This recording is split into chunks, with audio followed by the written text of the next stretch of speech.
नमस्कार विद्यार्थी मित्र हो, मी प्राध्यापक डॉक्टर आर्यन जाधव आज अभ्यास कसा करावा याविषयी बोलणार आहे. अभ्यास कसा करावा हा प्रश्न विद्यार्थ्यांच्या दृष्टीने अत्यंत महत्त्वाचा आहे. अभ्यास करणे म्हणजे केवळ कठीण परिश्रम नसून ते एक शास्त्र आहे, ती एक कला आहे किंवा ती एक टेक्निक आहे आणि प्रत्येक विद्यार्थ्याला हे शास्त्र शिकले किंवा शिकविले पाहिजे. त्यामुळे विद्यार्थी, शिक्षक व पालक यांचे परिश्रम, धन, वेळ व आरोग्य यांचा अपव्यय वाचून जीवन आनंदमय व यशस्वी होईल.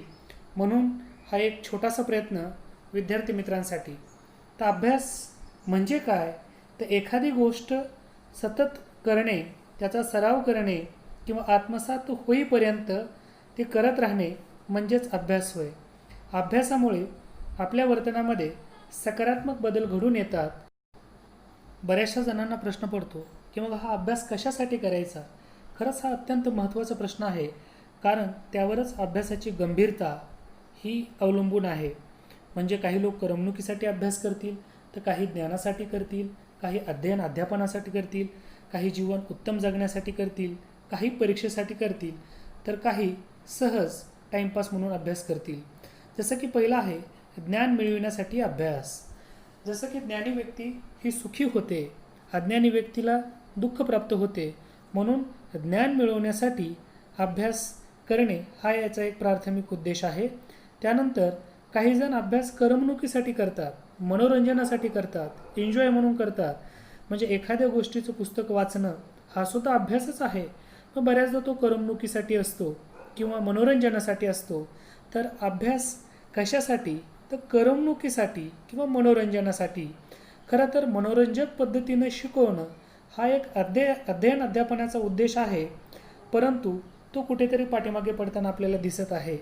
अध्ययन अध्यापनासाठीचा अभ्यास म्हणजे काही शिकण्यासाठी जसा अभ्यास करावा लागतो, तसं विद्यार्थ्यांना शिकवण्यासाठी सुद्धा शिक्षकांना अभ्यास करावा लागतो.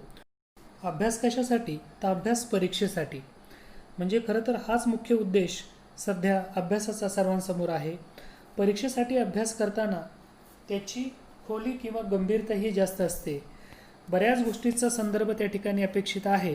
म्हणजे अगोदर वर्षाचा पेपर पॅटर्न असेल किंवा त्यासाठी अद्ययावत नोट्स असतील किंवा वेगवेगळी पुस्तकं असतील, या सगळ्याचा संदर्भ आपण या ठिकाणी घेतो. अभ्यास कशासाठी? तर अभ्यास चांगले आयुष्य जगण्यासाठी सुद्धा आवश्यक आहे. म्हणजे आपल्याला जर चांगलं आयुष्य जगायचं आहे तर आपल्याला अभ्यास करणं आवश्यक आहे. एखादी चांगली नोकरी मिळवण्यासाठी सुद्धा अभ्यास हा अत्यंत आवश्यक आहे. अभ्यास कशासाठी? तर अभ्यास हा संशोधनासाठी. म्हणजे एखाद्या चांगल्या प्रकारचं संशोधन लावायचं आहे तर अभ्यासाशिवाय शक्य नाही. जसं की आता जगभर कोविड-19चा कहर आहे. मग याच्यावर जर संशोधन करायचं आहे तर वैज्ञानिक लोकांना, सायंटिस्ट लोकांना तासनतास त्या गोष्टीचा अभ्यास करावा लागतो. अभ्यासाशिवाय याच्यावरती संशोधन करणं शक्य नाही. म्हणून संशोधनासाठी सुद्धा अभ्यास आवश्यक आहे. अभ्यास चांगला होण्यासाठी काही आवश्यक घटक आहेत. त्याच्यामधला पहिला घटक आहे डिझायर, म्हणजे तीव्र इच्छा. जोपर्यंत अध्ययनकर्त्याची, अभ्यास करणाऱ्याची, विद्यार्थ्याची तीव्र इच्छा अभ्यासाची असत नाही, तोपर्यंत केलेल्या अभ्यासाला काही अर्थ नाही. अभ्यास हा स्वतःच्या मनानं केला पाहिजे. पालकांना बरं वाटण्यासाठी, शिक्षकांना बरं वाटण्यासाठी किंवा इतरांना आपलं कौतुक करावं म्हणून केलेला अभ्यास हा तितकासा उपयोगी नाही.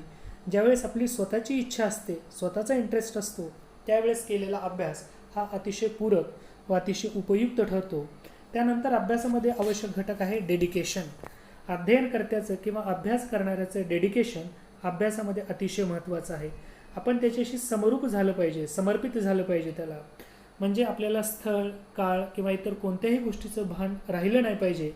अभ्यासामध्ये आपल्याला मजा यायला हवी, अभ्यासात आपण मग्न झालं पाहिजे, तरच अभ्यास चांगल्या प्रकारचा होऊ शकतो. तिसरा मुद्दा आहे डिस्कशन. चर्चेतून केलेला अभ्यास नेहमीच फलदायी ठरतो, फ्रूटफुल ठरतो.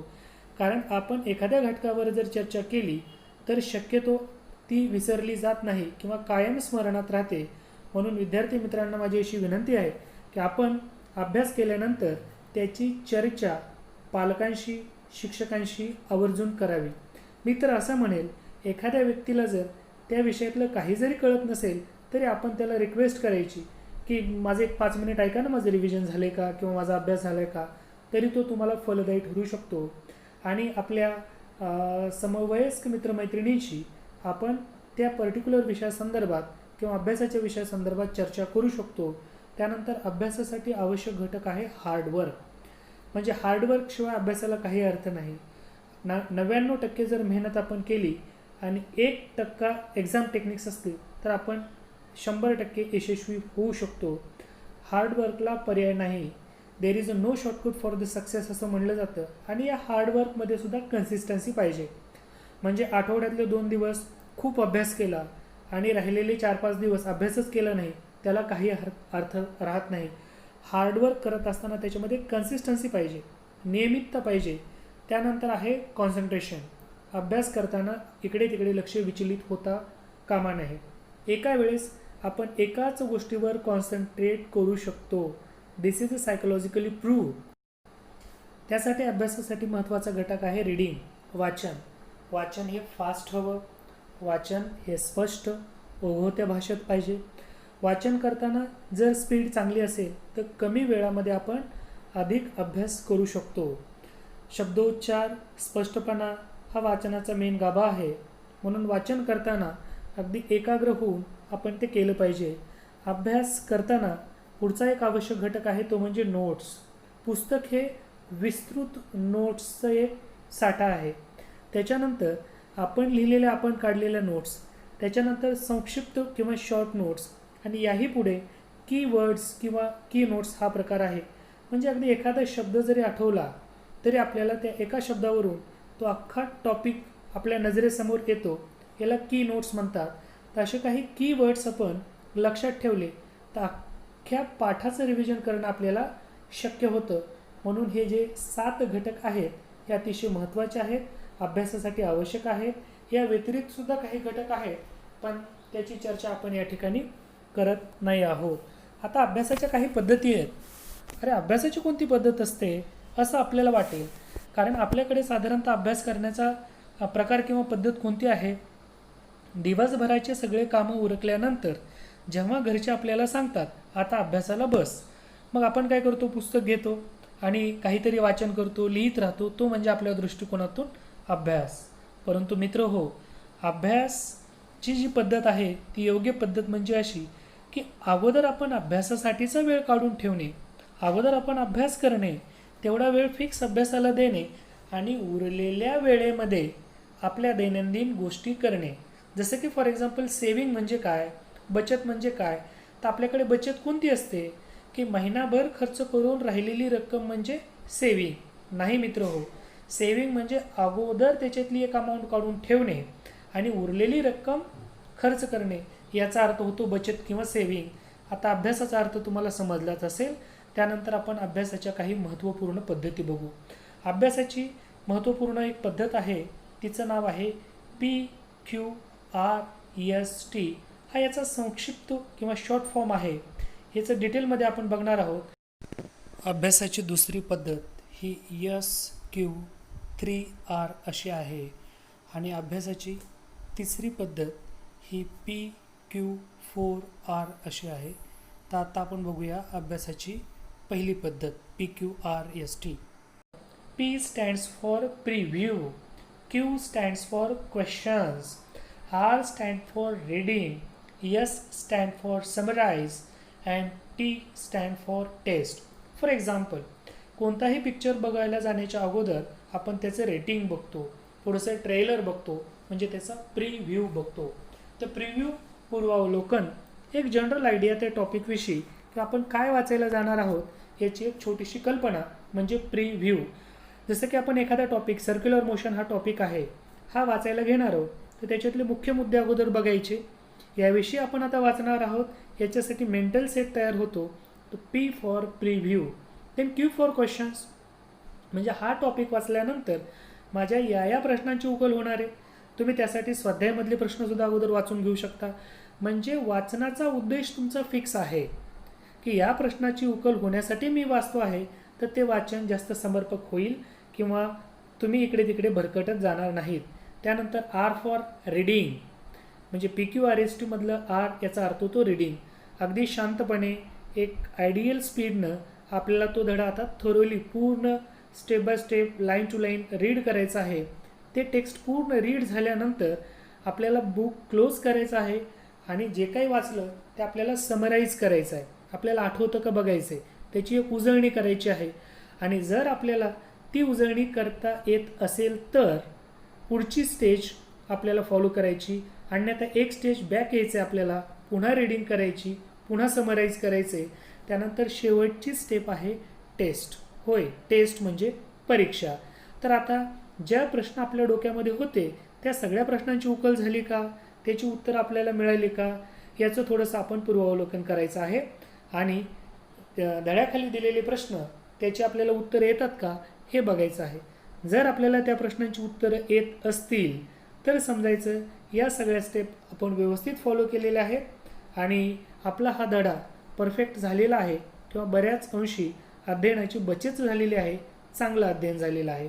त्यानंतरची पुढची मेथड आहे मित्रहो SQ3R method. S stand for सर्वे.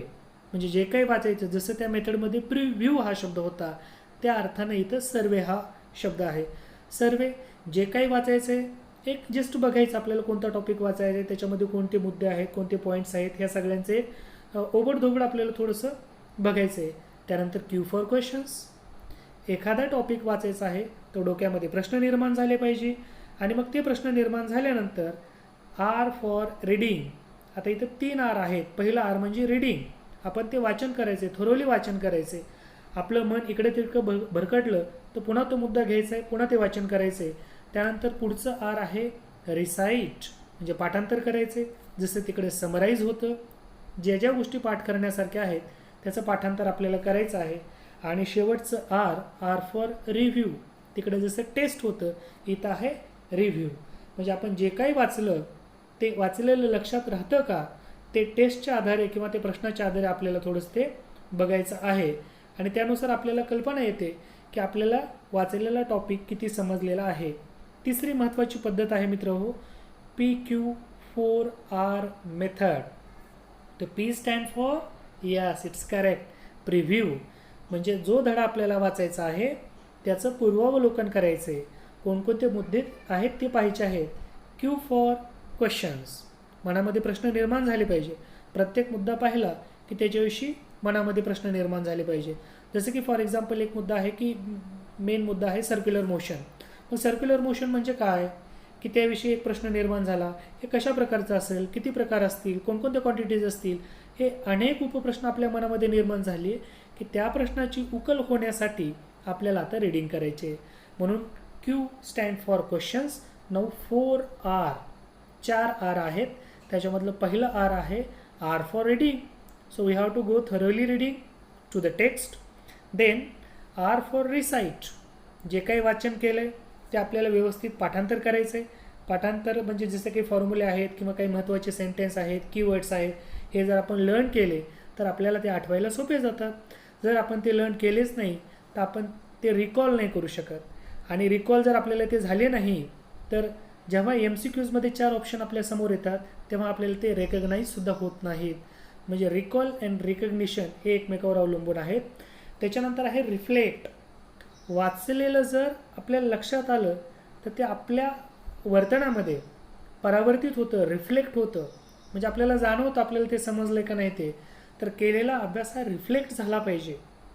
आपला तो अभ्यास परफेक्ट झाला आहे की नाही हे दिसून आलं पाहिजे. जसं आपण लेखी टेस्ट घेतली तर आपल्या त्याच्यात ते लक्षात येतं. आणि त्यानंतर शेवटचा मुद्दा आहे, शेवटचं R फॉर आहे रिव्ह्यू. म्हणजे जे काही आपण वाचन केलं आहे ते लगेच आपण त्याच सेशनमध्ये त्याच्यावरचे काही प्रश्न आपण प्रॅक्टिस करायचे आहेत. लगेच एखादी टेस्ट सॉल्व करायची आहे. मागील वर्षी झालेले पेपर त्याच्यामध्ये कसे क्वेश्चन विचारले आहेत ते पाहायचं आहे. याच्यामुळं आपण केलेला अभ्यास मित्र हो परफेक्ट होतोच. I hope all you understand all the principles and methods of studies. आणि मग मित्र हो याच्यासाठीच आणखी एक व्हिडिओ याचा येणार आहे. त्यासाठी आपण या व्हिडिओला लाईक करावं, शेअर करावं आणि सबस्क्राईब करावं असं मला वाटतं. आणि आपलं जे यूट्यूब चॅनल आहे सोहम्स एज्युकेशन, प्लीज हे लाईक करा, शेअर करा, सबस्क्राईब करा. त्यासोबतच बेल आयकॉन प्रेस करा, म्हणजे वेगवेगळ्या परीक्षांसाठी जसे की माझे पुढचे व्हिडिओ हे फाउंडेशन एक्झामसाठी येतील. स्कॉलरशिप आहे, नवोदय विद्यालय आहे, त्यानंतर ऑलिम्पियाड एक्झाम्स आहे, डॉक्टर होमी भाभा एक्झाम्स आहेत. तर या सगळ्या एक्झाम्स किंवा इवन MPSC एक्झाम आहे, विविध डिपार्टमेंटल एक्झाम्स आहेत, स्टाफ सिलेक्शन आहे, या एक्झाम संदर्भामध्ये इंग्लिश, मेंटल ॲबिलिटी, मॅथमॅटिक्स आणि मराठी ग्रामर या 4 विषयावर अगदी सुंदर व्हिडिओ टाकण्याचा प्रयत्न या ठिकाणी मी करणार आहे. तरी मित्र हो, हे सगळं वेळेत आपल्याकडे पोहोचण्यासाठी आपण बेल आयकॉन प्रेस करावं आणि या सगळ्या गोष्टीचा आपण लाभ घ्यावा आणि आपल्या आयुष्यामध्ये प्रगती करावी असं मला वाटतं. आपण सगळ्यांनी हा व्हिडिओ पाहिल्याबद्दल सर्व शिक्षक, पालक, विद्यार्थी मित्र आणि सगळ्यांचंच मी मनापासून आभार मानतो. धन्यवाद.